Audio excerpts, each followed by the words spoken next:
Ну что ж, давайте откроем, пожалуйста, к Римлянам. 16 глава. У нас время уже нет, но вы знаете, я вам обещаю, что сегодня Господь что-то вам, кое-что вам скажет серьезное и интересное. Так что у кого будет терпение, тот и получит все благословения. К Римлянам 16 глава. Господь, время пришло, чтобы слушать Твое Слово. Мы так жаждем, и мы ожидаем слушать и принять от Тебя. Проговори нам, Господь, ибо дети Твои слушают. Служи нам Твоим Духом. Во имя Иисуса Христа. Весь народ сказал. К Римлянам 16 глава. Я хотел читать с 1 по 16 стихи. Это почти всю главу. Представляю вам Фифу, сестру нашу, диаконису церкви Кенхерской. Примите ее для Господа, как прилично святым, и помогите ей, в чем она будет иметь нужду у вас, ибо и она была помощницей многим, и мне самому. Приветствуйте Прискиллу и Акилу, сотрудников моих во Христе Иисусе, которые голову свою полагали за мою душу, которых я один благодарю, но и вы, и все церкви из язычников, и домашнюю их церковь. Приветствуйте возлюбленного моего Епенита, который и есть начаток Ахаии для Христа.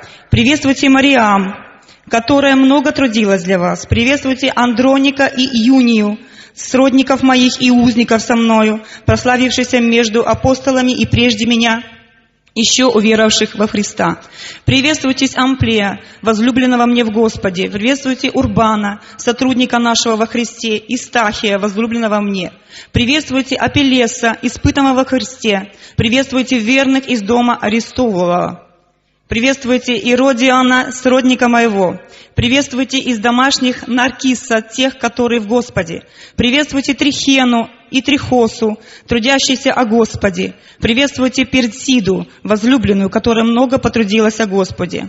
Приветствуйте Руфа, избранного в Господе, и матерь его, и мою.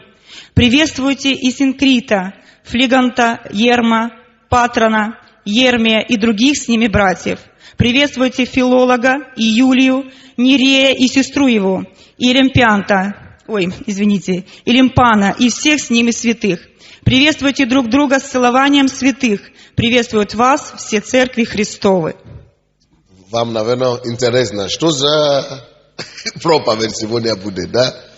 Такая интересная глава, что приветствует то другого, то уж сплошное приветствует. Вообще речь. Ну, хорошо подумали. У меня то же самое. Я как-то считал, то не считал. Все время говорю, ну, это последняя глава, понятно. Он соскучился, в тюрьме засиделся. Но он же из тюрьмы писал. Я думал, что он соскучился за людей, поэтому пишет. Но оказывается, не только соскучился человек. Там истина заложена. И об этой истине сегодня будем говорить с вами. Итак, какой месяц у нас сегодня? Месяц чего? Разумение. И потому что у нас месяц разумения, то я хочу проповедовать сегодня на теме ваше разумение ценности друг друга. Христианство – это религия почета, чести и взаимопризнания. Вот почему целая глава, целая книги Библии, полностью глава, последняя, одна из самых важных глав целой книги Библии, посвящена или посвящается только тому, чтобы признавать кого-то, чтобы посчитать другого, чтобы подчеркнуть и отблагодарить другого человека. Это у нас не из-за того, что у Бога нечего, у Бога закончилось откровение или знание у него не хватало, что писать. У Бога есть много откровений, которые он мог бы написать за счет этой главы. Вы знаете, подумайте об этом. Сколько мы бы хотели больше знать о рае, об аде, сколько намного больше мы бы хотели знать об ангелах, о том, как Бог выглядит. Насколько больше мы бы хотели знать больше информации о духовном мире. Так о небесах, о том, что ждет нас завтра, о нашей судьбе и будущности. Правда ли, братья и сестры? Насколько Божье откровение, много Божьего, чего недостаточно открыто и раскрывается в Библии. И несмотря на то, что очень много недостаток освещения тем библейских, которые только мимоходом были названы, тут целая глава Библии уделяется и посвящается только одной безобидной теме. Причем даже темы и нету, как такова. А то вот приветствует Алису, а потом Прискилу, ну а Трауса, а потом Андрея, а потом Николая не забудь. Вроде бы есть более серьезные вещи. Но вроде бы есть более какие-то глубокие откровения. И целая глава уделяется вот как бы, ну как это сказать? Ну чему-то, ну Бог-то вроде бы, он-то, ну логичный Бог. Он-то, извините, не дурак. Что, разве он не понимает, что нам нужно побольше об ангелах знать? Что, а ему что, непонятно, что мы недостаточно о рае знаем? И об аду тоже. Ну, об аде. Что, нельзя было раскрыть вот такие глубочайшие темы побольше? Да, ну. О, Бог говорит, мысли мои не ваши мысли. И что как небо далеко от земли, не облако от земли далеко, а небо, так далеки мои мысли от ваших. Слишком много существенных вещей, которые мы, люди, по своему разуму или глупости, так кому как. Слишком много существенных вещей пропускаем, объезжаем и обходим, потому что мы думаем, что вот, нам нужно глубокое какое-то потрясающее откровение. А вот, ну, вот эти вот, ну это детский сад, ну это, ну зачем? Вот. Поэтому вот у Бога мысли его отличаются от нашей. Он берет то, что мы сказали, неважное, и на тебе дает всю главу, только этому посвящает. И вот одна из них, это то разумея. Он хотел, чтобы, почему он это делал? Он хотел, чтобы мы с вами уразумели важность, какой Господь Бог уделяет вниманию друг к другу. И Он хочет уразуметь нас, обратить наше внимание тому, насколько это ценно перед человеком, а также перед Богом, насколько это ценно научиться ценить друг друга. Он же апостол Павел. Все только об этом и мечтают, чтобы поприветствоваться с ним пожатием рук. И тут не они ему пишут письмо. Они вообще никто в сравнении с ним, с той высотой, где он находится. Он находился в такой высотой, что на самом деле вот эти вот вообще никто. Можно было бы отмахивать рукой и послать их, извините, подальше. Потому что они никто, а я вот помазанник, значит. Знакомая. Знакомая штука. Как часто мы пренебрегаем друг друга. Как часто мы, наоборот, вместо того, чтобы поднимать других людей, мы, наоборот, специалисты по тому, чтобы унижать, опускать и еще потоптать.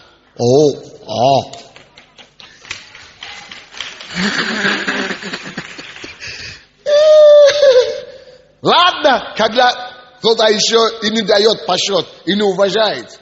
Ладно, когда кто-то еще и, ну ладно, опускает других. А некоторые даже на этом недовольны. Обязательно они не только должны опускать человека, они должны потоптать обязательно. Они должны своим видом, конечно, никто так не говорит, мы в церкви, мы верующие. Братья и сестры все-таки, но своими поступками, чтобы до него дошло обязательно, что он никто. Вот а я вот наши главные тут. Почему Бог оставляет откровение о рае, о Царстве Божьем, о дьяволе, о Боге, чтобы свою главу вот уделить вот такую тему? А потому что Бог есть любовь. Первичная. И единственная заповедь, какая у него есть, любите меня и любите людей, соседа, друга, ближнего, как самого себя. Любите меня.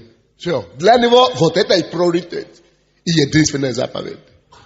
И ты не можешь любить человека, не имея культуры, почета и ценности другому человеку.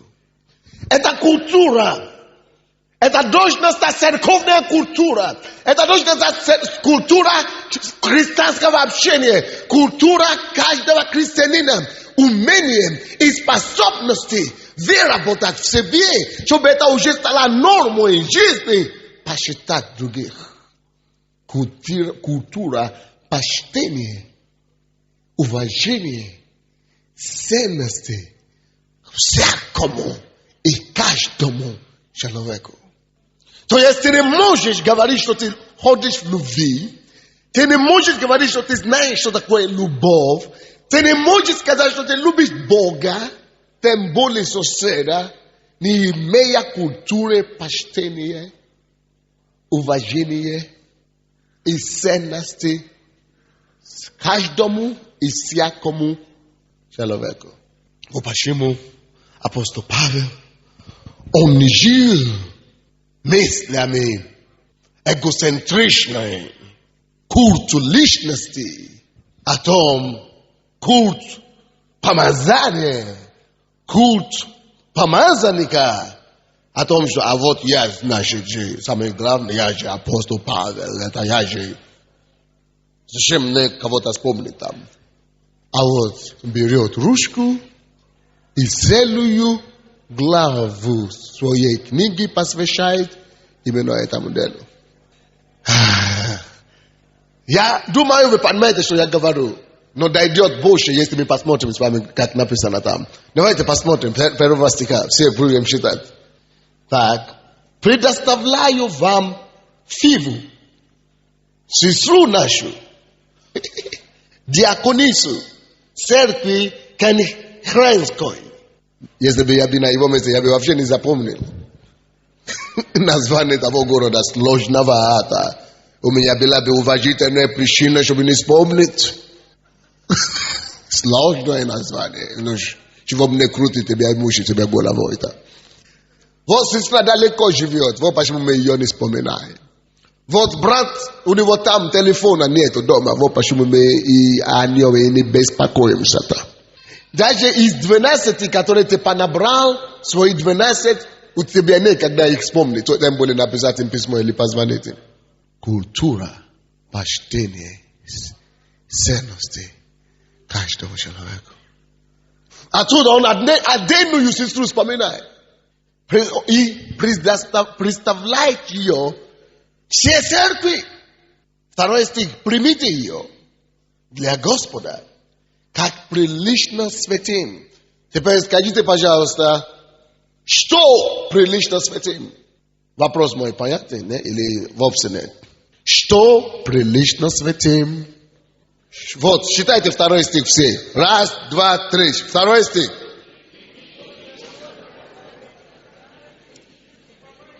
Теперь вопрос. Что прилично святым? А? Принять, а потом помочь. Принять, принимать друг друга. Это Божья культура, это приличие, культура приличия. Прилично. Вы знаете, какое-то словосочетание есть, слово прилично. Когда мы по-русски говорим, что это неприлично, это значит, это не вписывается в культуру общества. Это правда я говорю или нет?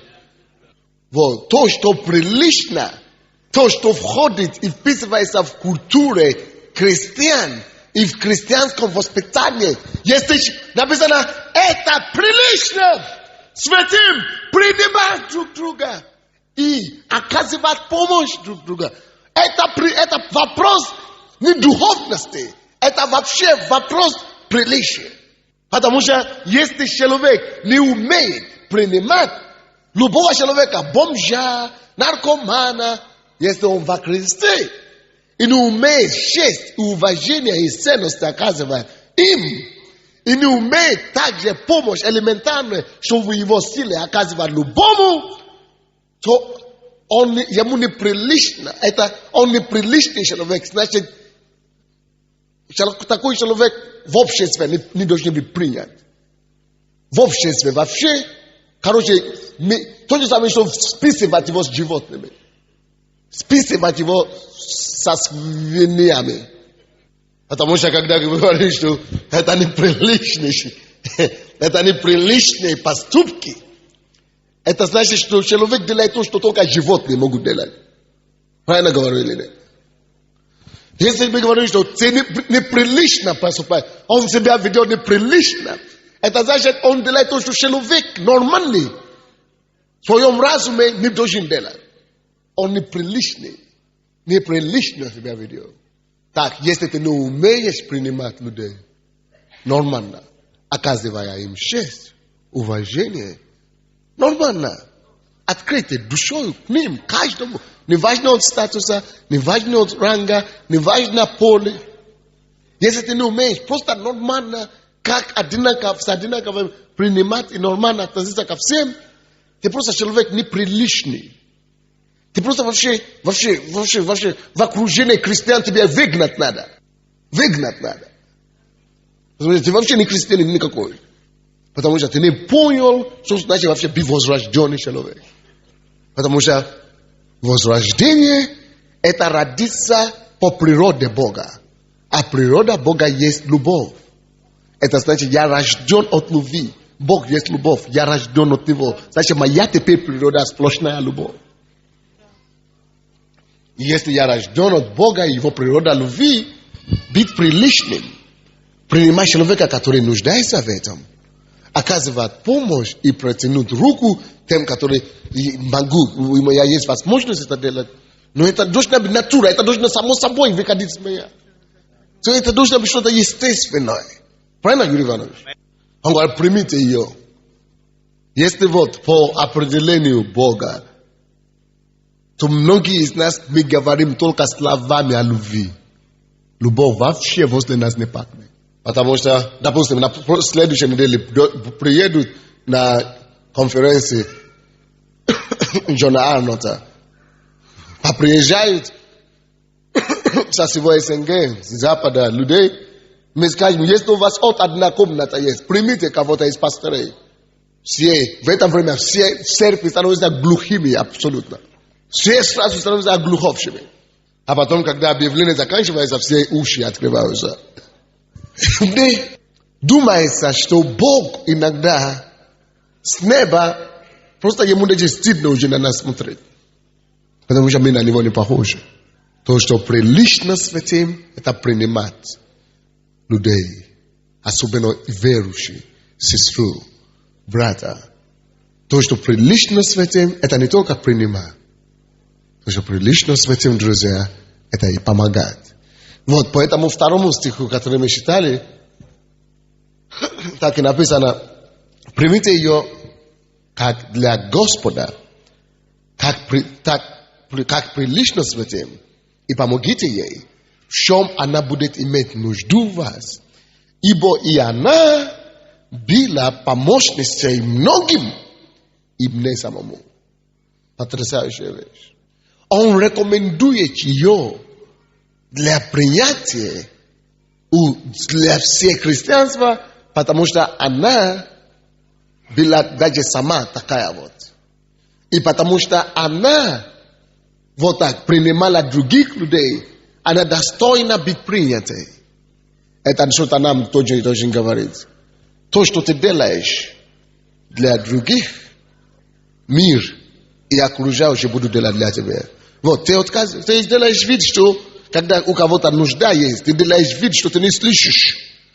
Так и все другие будут делать вид, что они не слышат, когда момент твоей нужды придет, или момент твоей слезы, или момент твоей плачи. Ты будешь плакать, и другие люди будут отворачивать голову так. Потому что ты не приличный себя вел, у тебя нет приличия христианина, и поэтому то, что ты это уже посеял, все будут относиться к тебе без приличия. Но церковь должна иметь своя культура. Это в миру вот все люди эгоисты, живут как они хотят, но мы не мир. Мы взяты из мира. Мы искуплены от мира. Мы спасены Богом. Чтобы отличаться от мира сего. И чтобы имели своя культура, свою культуру здесь в церкви. Не как у мира, но чтобы мы имели культуру, которая прославляет Бога, которая исходит от Бога. Но если мы, будучи даже в Боге, делаем вид, что мы Бога не слышим, и что Божья природа не наша природа, то к нам будут продолжать поступить, как вот детям дьявола в миру. Слушайте сюда меня.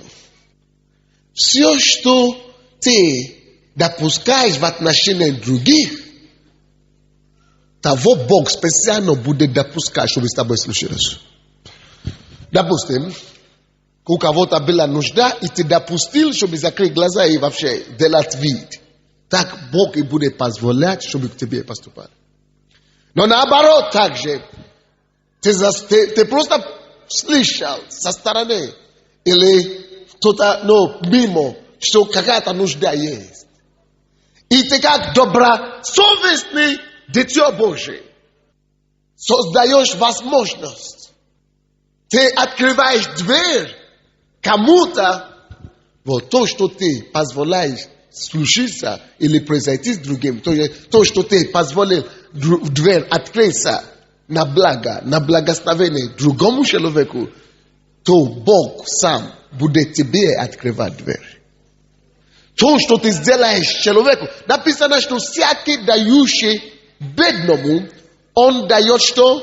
Взаймы Богу. Почему? Все, что ты будешь делать для другого человека, особенно христианину, Бог становится тебе должником. Вот о чем речь. То есть все то, что ты позволяешь себе, то, что вы делаешь кому-то, Бог обязан, Он берет на себя обязанность. Бог на себя связывать твоим поступком, что Он должен обязательно все содействовать, чтобы тебе споспешествовалось, как ты споспешествовал другому. Все, что ты позволяешь происходить через тебя в отношении других, того Бог, ты становишься должником в этом направлении. Бог, значит, ты этим самым поручаешь себя в руки Бога, чтобы Бог то же самое тебе делал. Или чтобы Бог положил в сердце других людей, то же самое делали в отношении тебя. Это культура, это вопрос приличия. Это вопрос даже не это духовность, тут даже это элементарная поступка, повседневная. Должна быть норма. Вот почему даже Павел, несмотря на то, что он достиг вот такой высоты в освящении, помазания, он не забывает диаконису, которая была в церкви, когда он еще был в той поместной маленькой ничтожной церкви. Он вспомнил, что та женщина всегда принимала людей. Вот эта женщина всегда оказывала помощь. И он понял, что это Божий принцип. Если она это делала, и жила так, никого не пренебрегала, не брезгнула никого. Она постоянно все чтила, как служитель Бога. Она поступала ко всем, как к самому Иисусу Христу. Вот теперь, когда у нее будет нужда, когда она сама куда-то будет другое ехать, Бог, через Павла, открывает дверь ей. Не только в это место, куда она едет, а пишет письмо вообще все тело Христа, что вот этой женщине, всем вам нужно открывать ей двери, принимать ее как прилично, помогать ей все, что она будет нуждаться, потому что она культурная, она приличная сама, она христианка, она святая, поэтому поступите к ней вот так соответственно. Кто-нибудь понимает меня или нет? 34 стих. Приветствуйте Прискилу и Акилу, сотрудников моих во Христе Иисусе, которые голову свою полагали за мою душу, которых я один благодарю, которые не я один благодарю, но и все церкви из язычников и домашняя их церковь. Слушайте сюда. Это культура, друзья. Не забывать тех людей, которые когда-то тебе помогли. Это культура. И это христианская культура. Вот эти женщины две голову положили за Петра. Рискнули свою жизнь.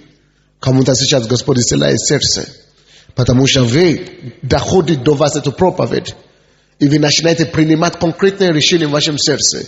Что Господь, я хочу исправиться, я хочу действительно. Вы начинаете вспоминать, и болезнь это, которая у вас была долгое время. Господь прямо сейчас не говорит, что Он исцеляет вас. Исцеляет сердце, исцеляет ваше плечо, исцеляет вашу кожу, исцеляет ваши кости. И исцеляет ваши женские болезни, потому что вы принимаете Слово Божие. Они помогли Ему давно, когда Он только что поднимался. Тогда, когда у него еще не было вот такой респектабельности, вот крутизны и популярности. Когда он еще был маленьким и начинающий. Были люди, которые помогли ему. У них была тогда еще только всего лишь домашняя церковь. Домашняя. Не семейная. Даже не поместная, а домашняя. Ему тогда помогли, и он не забил. Эй, товарищ.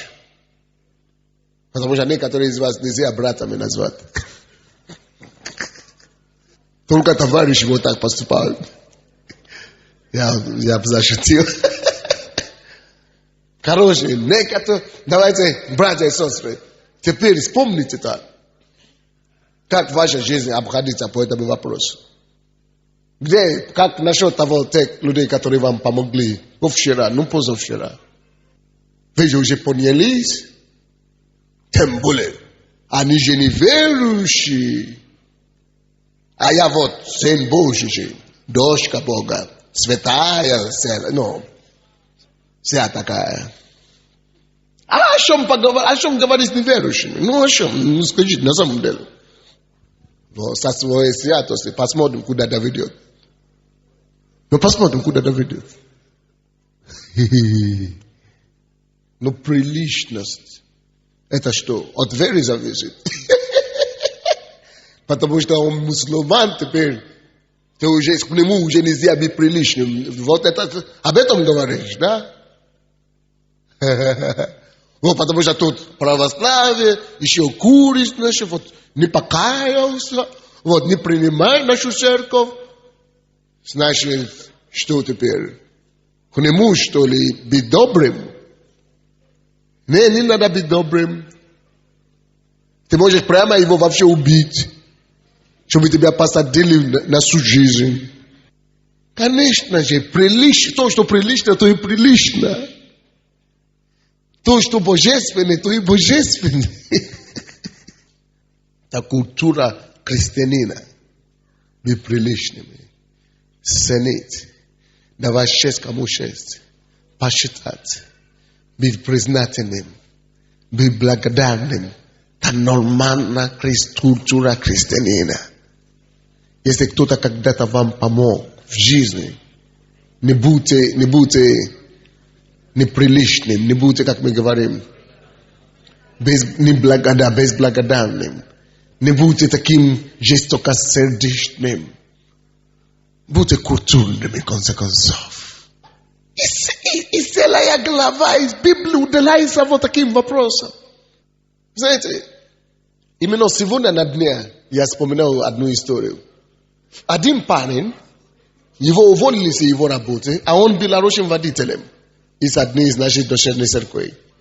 Он обратился к своему пастору, что ему надо было выкупить автобус какой-то. И у него не было денег, $20,000 или что, или $17,000.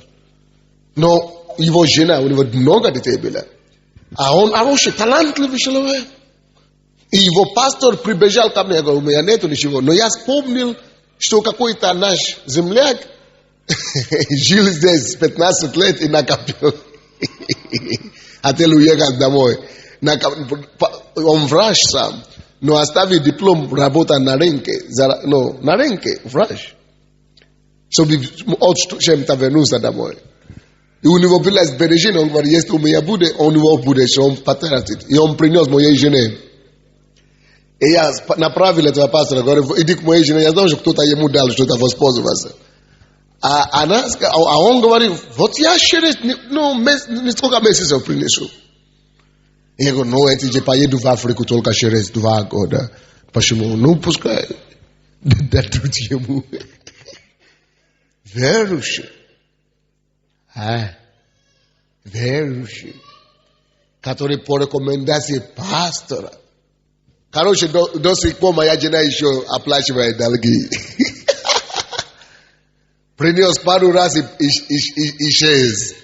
Хулиган настоящий, да? В шкуре христианина. В разные шкуры люди могут иметь. Но культура-то одна. Христианская. Миллион таких историй даже в нашей церкви. Некоторые люди обращают себя на погибель окончательно. Я просто вспомнил эту ситуацию почему-то сегодня. Но много ситуаций других. Как ты относишься к тем, которые когда тебе помогли? Вот, допустим, есть такие люди, которые уходят, они хотят уйти из нашей церкви, допустим. Или от какого-то лидера, или в нашей церкви находятся. Но они хотят перейти от своего лидера к другому лидеру. Как только что они обнаружили, что что-то не то, или у этого лидера какие-то недостатки есть. Для них этот лидер, который когда-то им помог, сеял в них. Может быть, даже через него они пришли к Богу. Теперь они уже святые, а лидер плохой. Забыли, что вот это плохой лидер Бог и видел, и он знал, что он такой плохой, Бог-то все знает. И все равно именно его и избрал, чтобы тебя наставить. Именно этого плохого лидера Бог использовал, чтобы тебя благословить. Вот теперь, когда твои глаза открылись, вот он уже плохой, значит, а ты уже святой. Благодаря тому, что он тебя что-то вложил в тебя. Культура такая. И ты думаешь, что у тебя получится на будущее? И ты думаешь, что у тебя будет будущность? Ну, забудь об этом.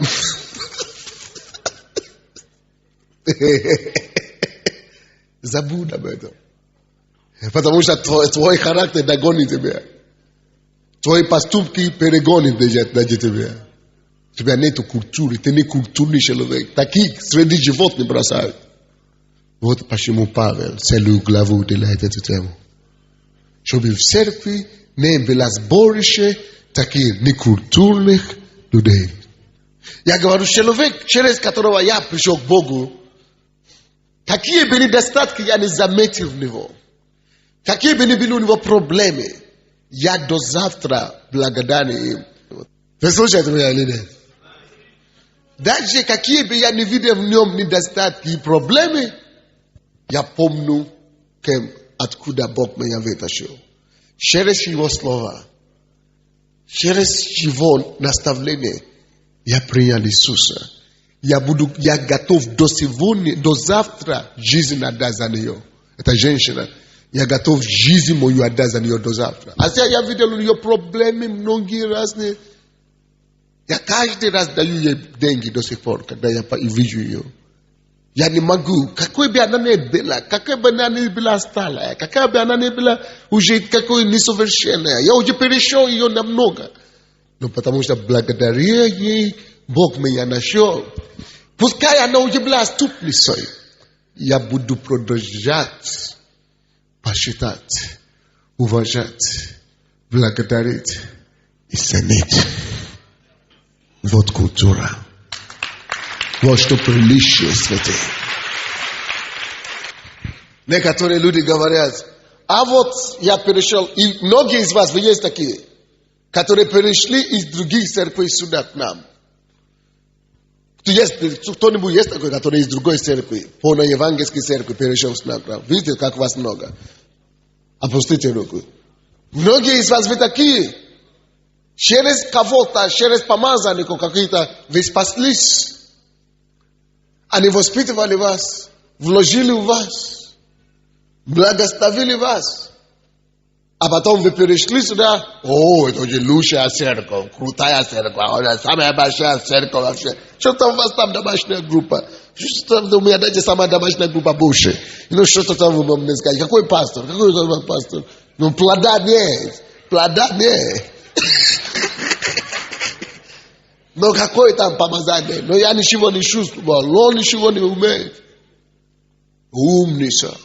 О, какой умница. Из-за того, что вы не благодарны вот так. То, что вы позволяете случиться через вас другим людям, то Бог позволяет случиться с вами. Но зачем вам такой нож по жизни? Ну зачем тебе такая ноша, да? Ну зачем тебе такая ноша-то? Чтобы тебя предавали на каждую шагу. Чтобы ты никогда не состоялся в жизни. Чтобы ты построил. И момент, когда ты подумаешь начинать отдохнуть и наслаждаться, чтобы сняли сиденье из-под твоей ягодницы или что ли. Головой можно вот так разбиться. Так что, если вы из тех, которые пренебрегаете людей, которые когда-то вложили в вас, какие бы они ни были старомодные, религиозники, вот грешники, блудниками, отступили от Бога. Это их проблема с Богом. А ты вот не судья. Потому что не судите, не будете судить. Ты должен продолжать. Ты можешь не быть там. Может, Бог тебя вывел из той церкви. Может быть, действительно, тебе не надо там быть больше. Но это тебе не дает право на то, чтобы каять их, или как мы говорим, каять их. Тебе надо продолжать посчитать, любить, уважать и даже благословлять за их неудели когда-то в вашей жизни. Кто-нибудь понял, дай Богу славу.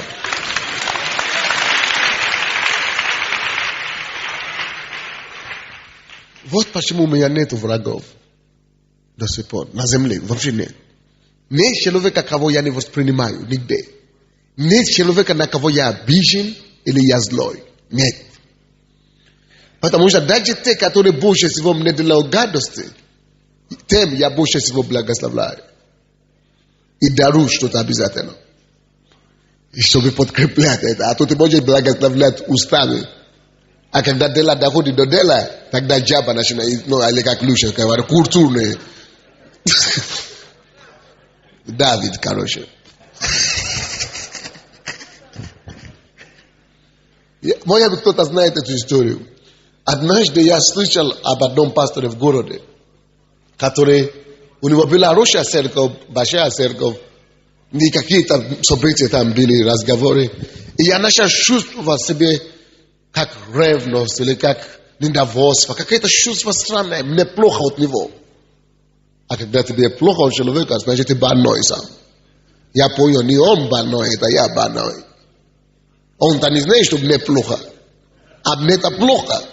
Кто чувствует боль? Не он, это я. Тогда я знал, что все, я у клешки у дьявола. Я пошел, закрыл себя в комнате, 3 дня молился, пока все эти боли, эти все чувства исчерпали. Без еды, без ничего. Это плод, я за душу эту плод вообще. Прежде чем ты меня задушишь, я тебя задушу. Задушу. И когда я задушил, хорошо, потом пришел бухгалтер, я говорю, дайте мне там, Бог мне положил на сердце. Сколько у нас там есть? Говорит, есть деньги. Есть деньги, да? Вот, соберите мне эти деньги. Получилось $10 000. И церковный день. Говорит, все. То, что мы имеем свои планы, строим планы, говорит, себя не до планов. Надо разбираться. Потому что когда я молился, я думал, там все хорошо внутри. Но когда Бог положил это на сердце, благословил, вот тогда надо будет выяснить, все хорошо или нет.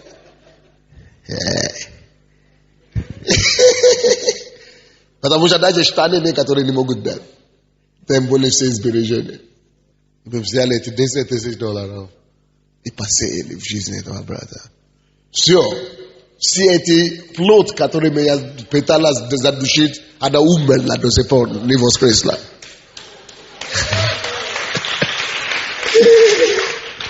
Я теперь смотрю и вижу его, я благословлю, но ничего не давит. Ни джаби, ни яба, ничего. Алло. Вспомните тех людей, которые когда-то вам помогли или оказывали какие-то содействия во Христе, до Христа. Какие теперь ваши ставления до них? Я знаю, я специально. Какие теперь ваши отношения к ним? Или вы уже забили их, потому что вы уже святая и святой? Святой антилимон какой-то появился.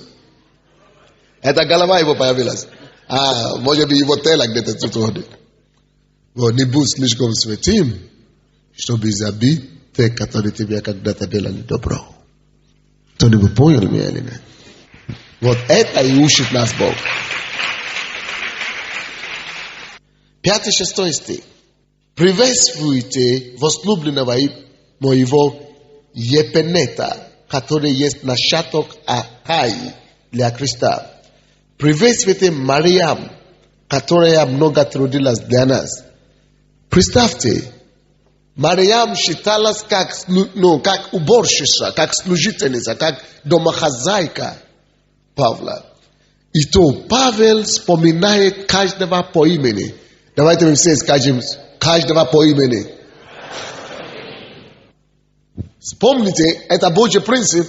Это не зря Бог вспоминает здесь и перечисляет поименно. Это важно. Потому что для многих из нас мы это всего лишь церковь. А церковь для нас это только вот церковь, наша церковь большая, заганная, сборище. Мы воспринимаем людей не как личность. Даже мы лидеры воспринимаем людей не как личность, отдельные, которые имеют свои свойства и достоинства. А больше любим воспринимать все заганно. Масса, церковь, народ. Вот почему наше сердце и не приземленное к ним, и не расположенное. Но тут поименно. Алло, как твои глаза ходят? Разбегает. По всем народ есть. Или твои глаза останавливаются на каждого. Когда я проповедую, или когда я хожу в церковь, я не вижу народ. Я вижу каждого. Поэтому я вижу, кто спит. Если я его имя знаю, я его называю. Или если кого-то давно не видел, я моргаю глаз им, улыбаюсь, махаю рукой, обнимаю, если поближе. Я вижу массу. Это важно. Я не прохожу по-моему, членов. Это члены. Я прохожу, иду себе и смотрю на потолок. Что зачем мне до потолка? Не потолком Бог не поставил пастором, а народа. Личность. Поэтому нельзя вам, лидерам особенно, пройти мимо кого-то и не сказать привет. Конечно, если они сами культурные, они ниже вас, это они вас сначала должны приветствовать. Но если они уже такие без культуры, научите их культуру. Вы сами привезете, если они вас не замешают. Кто-нибудь понимает меня или нет? Но не превратите церковь просто в народ. Либо ты смотришь в потолок, как бараны. Мы не бараны, мы мужи Божии. Или смотри на землю, как козлы. Да, мы не козлы, мы народ Божий. Замешай людей. Люби кого-то. Прикасайся кому-то. Обними кого-то. Однажды я просто говорю: привет, здравствуйте, как ваши дела? Хорошо, хорошо, все будет хорошо.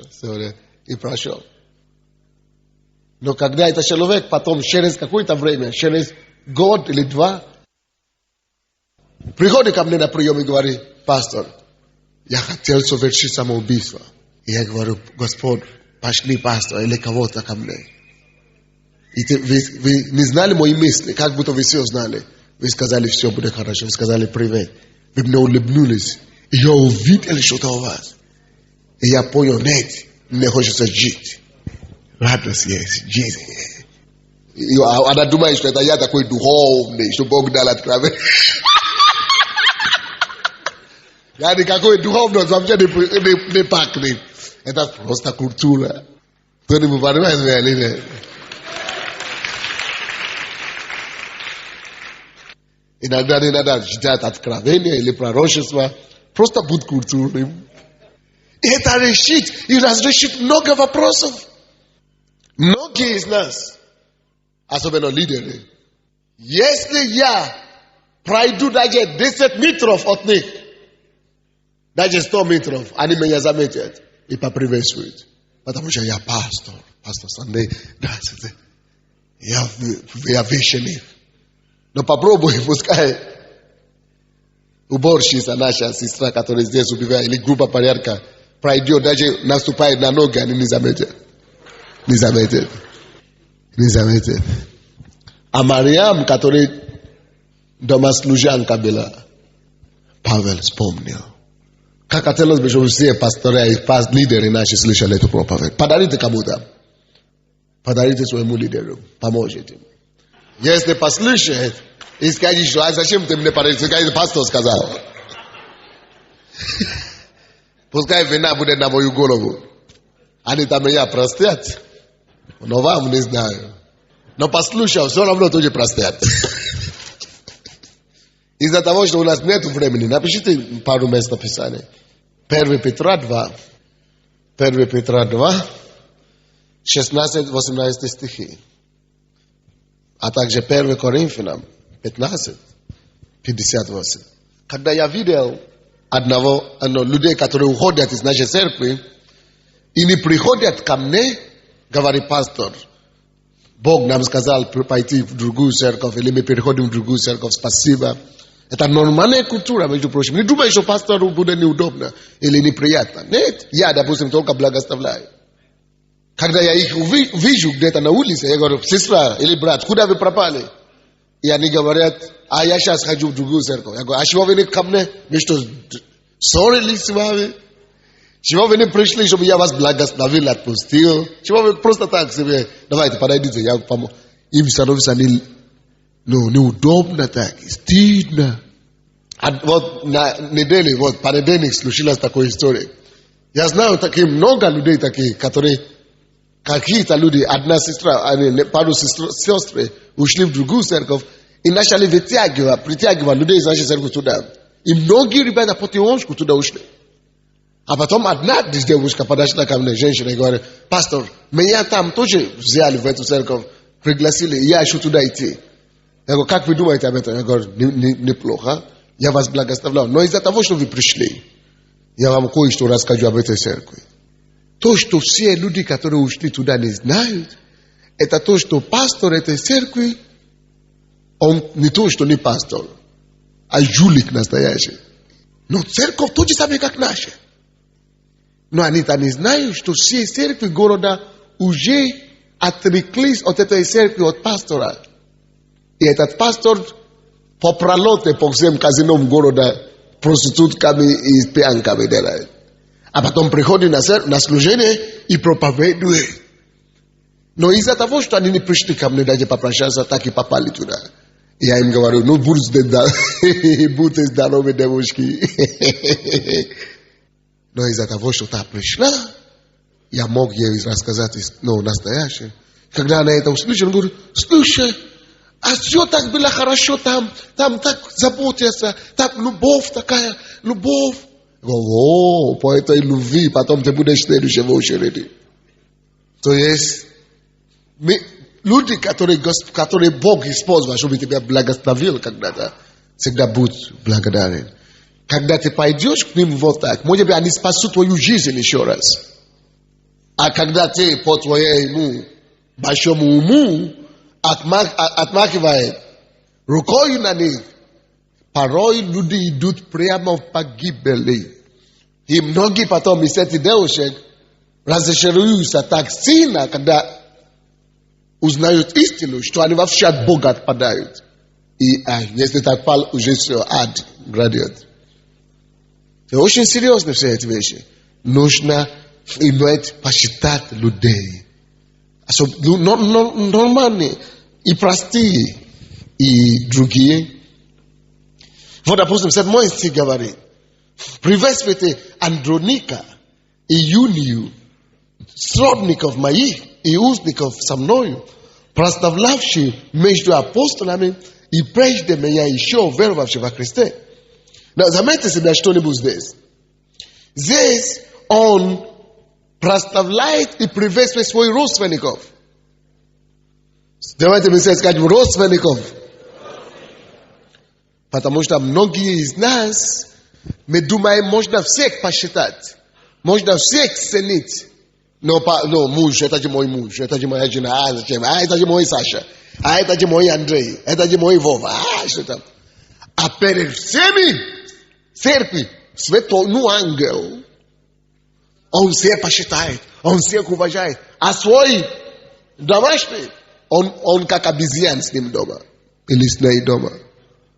То есть, может поругать жену, может издеваться над мужем, может накричать, а перед ребятами, или братьями, или с девками в церкви, ангел, ты вот первый кандидат в аду будешь.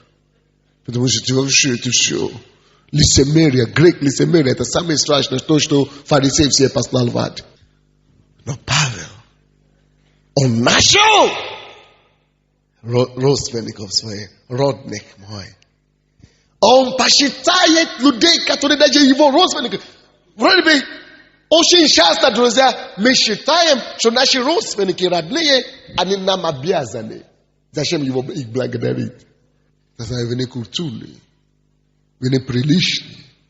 Мы думаем, что люди, которые близки к нам, которые работают под нас, или под нами, или наши секретари, наши это самое, они не нуждаются ни в комплиментах, ни в благодарении, ни в спасибо, ни в что.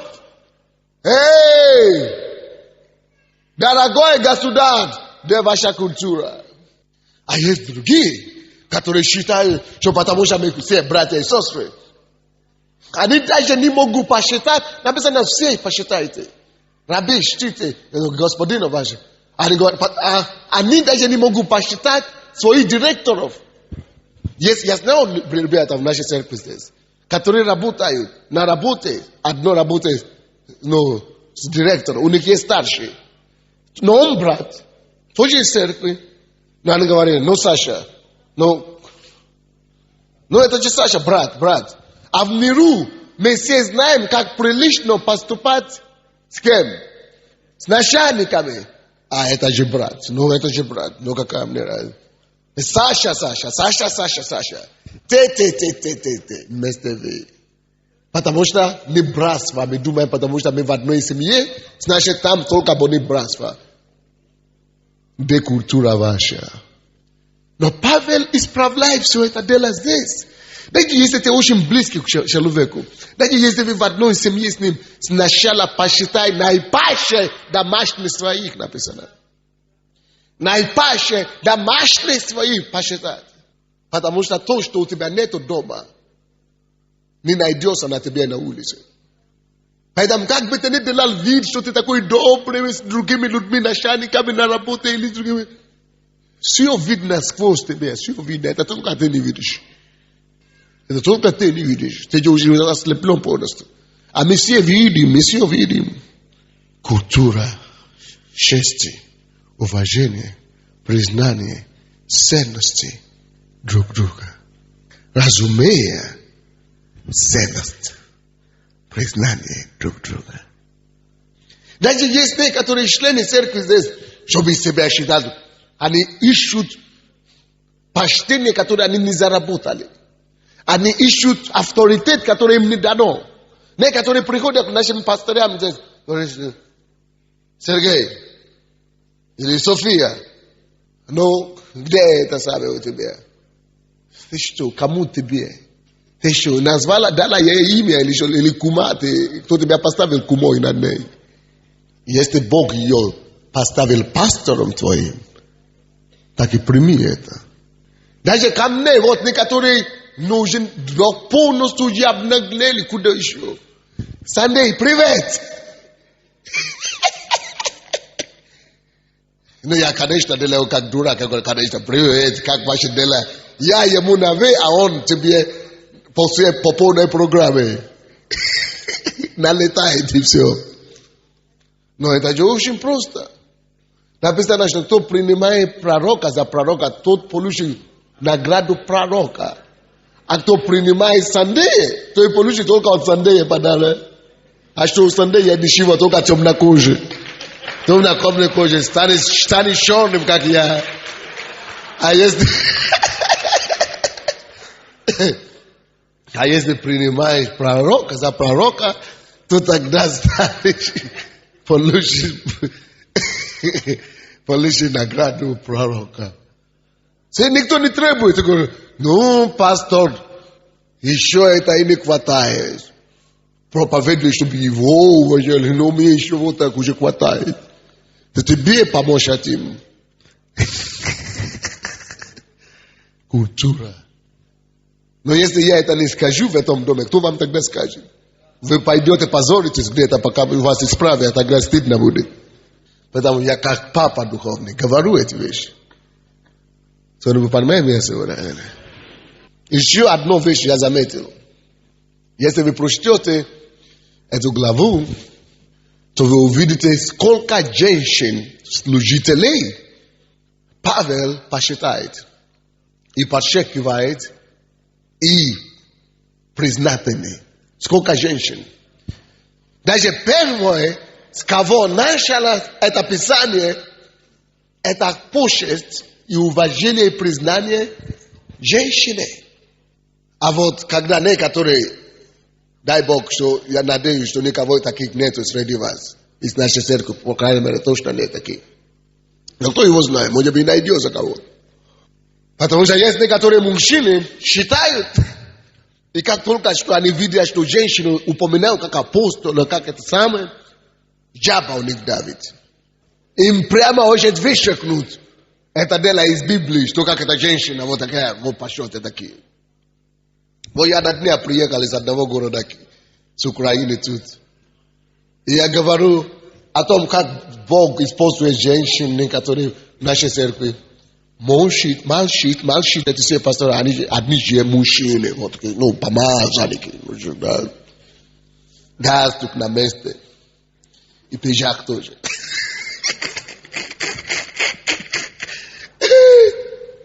Я думал, чего они молчат? И я забросил какой-то провокационный вопрос там. И раскрылись. Я говорю, а я даже тоже эту не воспринимаю. Я сказал, я эту женщину вообще не воспринимаю. О, я провокацию дали. И они захватили это.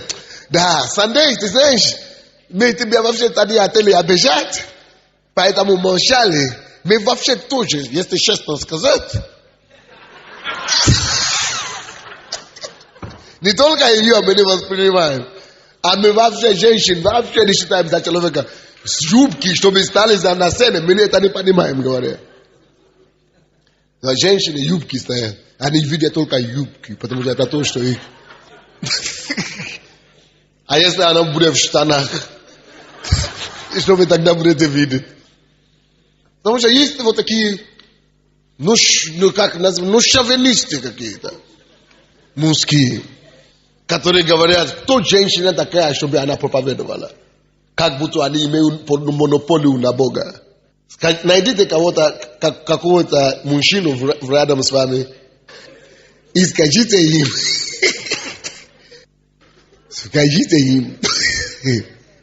у вас, мужчины, нет монополии на Бога.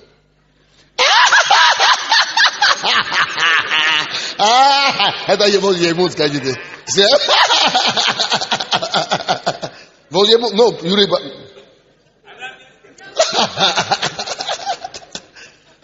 Скажите какой-то мужчина рядом с вами, что, братья, поймите, братья, у вас, мужчины, нет монополии. Да. Короче, приличие и культура христианская, это в том, что мы должны научиться посчитать друг друга. Кто понял что-нибудь сегодня? Это проповедь, конечно, я не могу сегодня закончить. Но я надеюсь, что что-то дошло до вас. Или не дошло?